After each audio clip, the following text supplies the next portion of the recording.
फक्त आधार कार्ड वापरून कुठेही कागदपत्र न पाठवता घर बसल्या पॅन कार्ड काढायचंय. तेही फक्त 100-125 रुपयांमध्ये.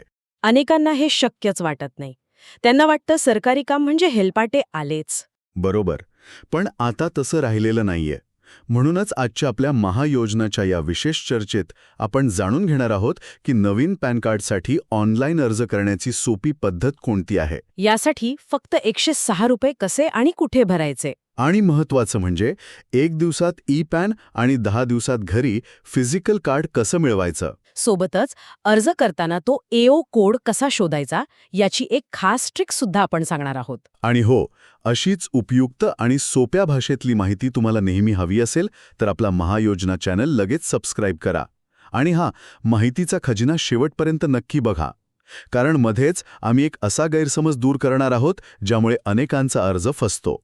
चला तर मग सुरुवात करूया. चला तर सगळ्यात आधी ही घरबसल्या पॅन कार्ड काढण्याची प्रक्रिया नेमकी आहे तरी काय, म्हणजे यासाठी कोणती वेबसाईट वापरायची आणि याचा खर्च किती येतो.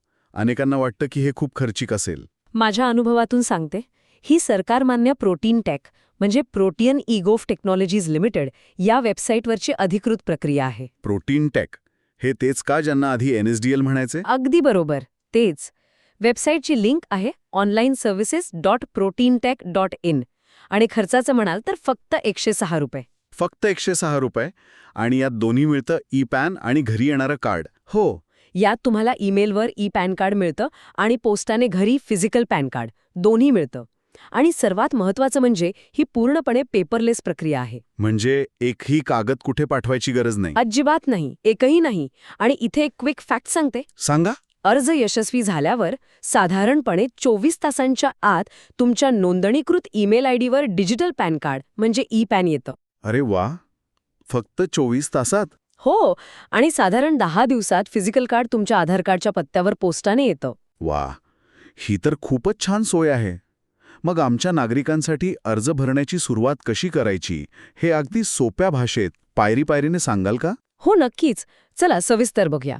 एक चेकलिस्टच सांगते, ती लक्षात ठेवा. उत्तम. पायरी 1, वेबसाईट उघडा. onlineservices.proteintech.in वर जायचं. ठीक आहे. पायरी 2, अर्ज प्रकार निवडा. ॲप्लिकेशन टाईपमध्ये new pan Indian citizen form 49A हा पर्याय निवडायचा. न्यू पॅन फॉर्म 49A, बरोबर. तिसरी पायरी आहे कॅटेगरी, त्यात इंडिव्हिज्युअल निवडायचं. ओके. आणि मग चौथी पायरी, तुमची वैयक्तिक माहिती म्हणजे आधार कार्डनुसार तुमचं नाव, वडिलांचे नाव, जन्मतारीख, ईमेल आयडी आणि मोबाईल नंबर सगळं अचूक टाकायचं. आणि सगळ्यात शेवटची पायरी, 5वी आणि सगळ्यात महत्त्वाची पायरी, सबमिट केल्यावर तुम्हाला एक टोकन नंबर मिळेल. तो लिहून ठेवा किंवा त्याचा फोटो काढून ठेवा. अच्छा, त्याचा काय उपयोग होतो. अर्ज मध्येच बंद पडला, इंटरनेट गेलं, तर तो नंबर वापरून तुम्ही जिथे थांबला होतात तिथूनच पुन्हा अर्ज सुरू करू शकता. वाह, भारी माहिती दिलीत. टोकन नंबर जपून ठेवणं महत्वाचं आहे. अगदी. तुम्ही याआधी कधी ऑनलाईन अर्ज भरला आहे का. तुमचा अनुभव कमेंट सेक्शनमध्ये नक्की सांगा. आणि हो, अशाच सरकारच्या योजनांची माहिती मिळवण्यासाठी आपला महायोजना चॅनल आत्ताच सबस्क्राईब करा. हो, आणि आता एका मोठ्या गैरसमजाबद्दल बोलूया. अच्छा, कोणता गैरसमज. अनेकांना वाटतं की ऑनलाईन अर्ज करताना फोटो आणि सही अपलोड करावी लागते, जे खूप जणांना जमत नाही. हो, हे खरंय. अनेकांना हीच भीती वाटते. यात खरं काय. हाच तो गैरसमज आहे ज्यामुळे अनेक जण प्रक्रिया अर्ध्यावर सोडतात. आधार बेस्ड ई-KYC हा पर्याय निवडला ना की तुम्हाला फोटो किंवा सही अपलोड करायची अजिबात गरज नाही. काय सांगते. मग फोटो कुठून येतो. तुमच्या आधार कार्डवर जो फोटो आहे तोच आपोआप घेतला जातो.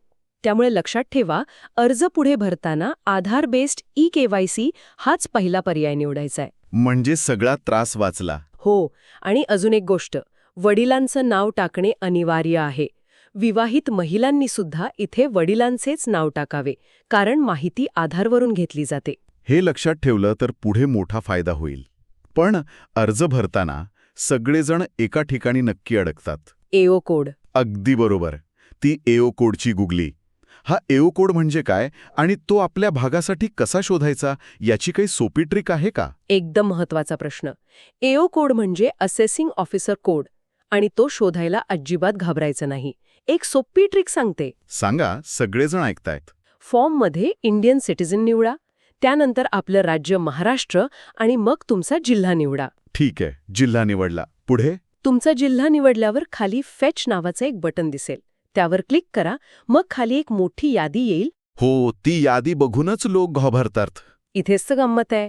कॉम्प्युटरवर असाल तर Ctrl+F दाबा आणि तुमच्या तालुक्याचं नाव टाईप करून शोधा. मोबाईलवर असाल तर फाइंड इन पेज पर्याय वापरा. अच्छा, म्हणजे सर्च करायचं. हो, तुमच्या तालुक्याच्या नावापुढील जो कोड दिसेल त्यावर फक्त क्लिक करायचं. वरती AO कोड आपोआप भरला जाईल. झालं काम. जबर. ही ट्रिक तर खूपच उपयोगी आहे.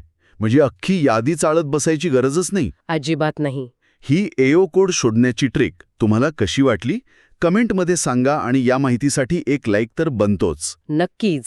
आता शेवटचे 2 महत्त्वाचे टप्पे, पेमेंट आणि KYC. पेमेंट फसलं तर काय करायचं आणि ही KYC प्रक्रिया नक्की कशी होते? हे बघा, पेमेंटसाठी ऑनलाईन पेमेंट थ्रू HDFC हा पर्याय निवडा. 1 मिनिट. म्हणजे खातं HDFC बँकेतच पाहिजे का? नाही, अजिबात नाही. हा एक सामान्य गैरसमज आहे. तुमचं कोणत्याही बँकेत खातं असलं तरी चालेल. या पर्यायाने तुम्ही UPI म्हणजे गुगल पे, फोन पे वापरून QR कोड स्कॅन करून सहज पेमेंट करू शकता. म्हणजे HDFC फक्त गेटवे आहे. अगदी. आणि इथे एक दुसरी क्विक फॅक्ट.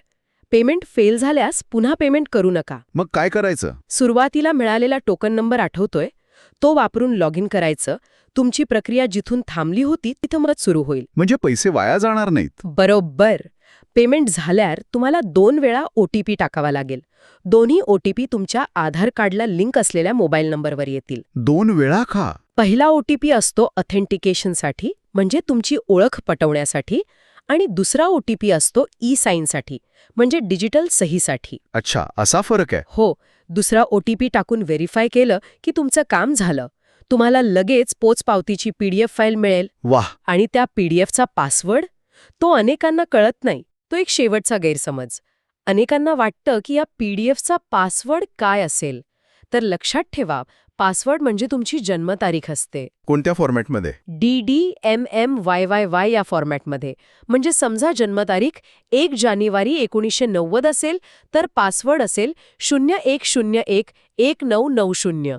हे लक्षात ठेवा, म्हणजे पुढे त्रास होणार नाही. तर आज आपण पाहिलं की प्रोटीन टेकच्या वेबसाईटवरून फक्त आधार कार्ड आणि त्याला लिंक असलेल्या मोबाईल नंबरच्या मदतीने आपण घरबसल्या पॅन कार्ड काढू शकतो. हो, आणि AO कोड कसा शोधायचा आणि UPIने पेमेंट कसं करायचं हेही शिकलो. यातून एक गोष्ट स्पष्ट होते की सरकारी कामं आता पूर्वीसारखी राहिलेली नाहीयेत. अगदी. लक्षात ठेवा, सरकार योजना आणते, पण खरी ताकद तुमच्या हक्कासाठी जागरूक राहण्यात आहे. योग्य माहिती मिळवा आणि सरकारी कामांसाठी कुणावर अवलंबून न राहता आत्मनिर्भर बना. खूप छान संदेश दिलात. तुम्हाला महाराष्ट्र व भारत सरकारच्या योजनांविषयी असंच सोप्या भाषेत मार्गदर्शन हवं असेल तर आपला महायोजना चॅनल तुमच्यासाठीच आहे. लगेच सबस्क्राईब करायला विसरू नका. आणि पुढच्या भागात आम्ही कोणत्या सरकारी योजनेवर माहिती द्यावी हे आम्हाला कमेंटमध्ये नक्की सुचवा. नक्कीच. आणि आपल्या चॅनलची माहिती सर्वांपर्यंत पोचवा. मित्रपरिवाराला सांगा. हा व्हिडिओ आपल्या गावातल्या WhatsApp ग्रुपमध्ये जरूर फॉरवर्ड करा. जेणेकरून ही महत्त्वाची माहिती सर्वांपर्यंत पोचेल. आपणही कोणाची तरी मदत करून आशीर्वाद कमावू शकता. आजचा हा माहितीपूर्ण संवाद कसा वाटला हे कमेंट करून नक्की कळवा. आवडला असेल तर तो इतरांनाही जरूर शेअर करा. आज इथेच थांबूया. लवकरच भेटू पुढील भागात. धन्यवाद. धन्यवाद. जय महाराष्ट्र.